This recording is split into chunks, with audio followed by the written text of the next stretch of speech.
अस्सलाम वालेकुम नाज़रीन। आज की वीडियो में हम बात करेंगे तारीख़ के एक बड़े किरदार के बारे में जिसे अलेक्जेंडर द ग्रेट के नाम से याद किया जाता है।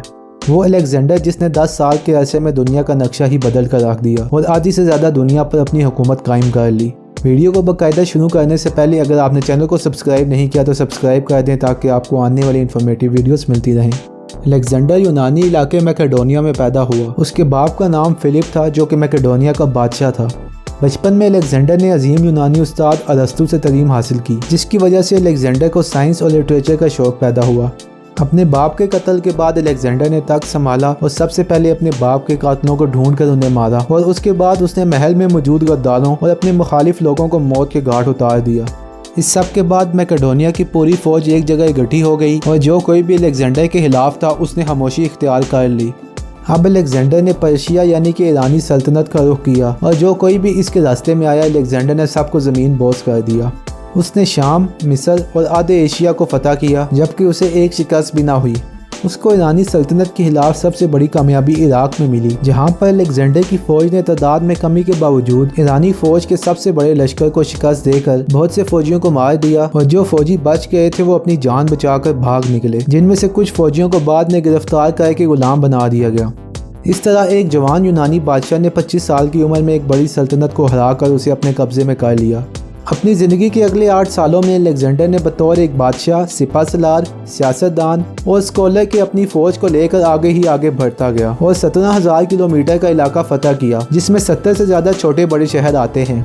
अब उसकी सल्तनत 3 बड़े आज़मों पर कायम थी, यूनान से लेकर यूरोप तक और मिस्र से लेकर हिंदुस्तान तक। ये सब इलाका अलेक्जेंडर द ग्रेट की अजीम सल्तनत में आता था। इस सब इलाके में यूनानी ज़ुबान और उनकी तहजीब को बड़ी तेज़ी से फैलाया जा रहा था ताकि लोग दिल से यूनान के साथ जुड़ सकें।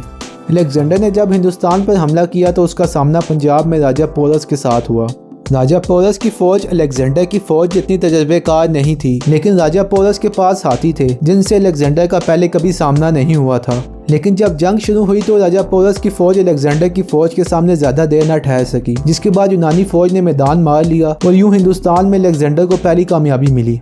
अब अलेक्जेंडर चाहता था कि यहाँ से आगे बढ़ा जाए और पूरे हिंदुस्तान पर कब्जा किया जाए, लेकिन अलेक्जेंडर की फ़ौज जो कि पिछले 8 सालों से मुसलसल जंग कर रही थी और अपने घर से दूर थी, वो आगे बढ़ने पर राजी ना हुए और इसरार किया कि यूनान वापस जाकर ताज़ा दम होना चाहिए, जिसके बाद अलेक्जेंडर ने वापसी की राह ले ली। वापस पहुंचकर अलेक्जेंडर ने ईरान और यूनान को मुत्तहिद करने के लिए अपने फ़ौज के अफसरों की शादी ईरानी शहजादियों से करवाई।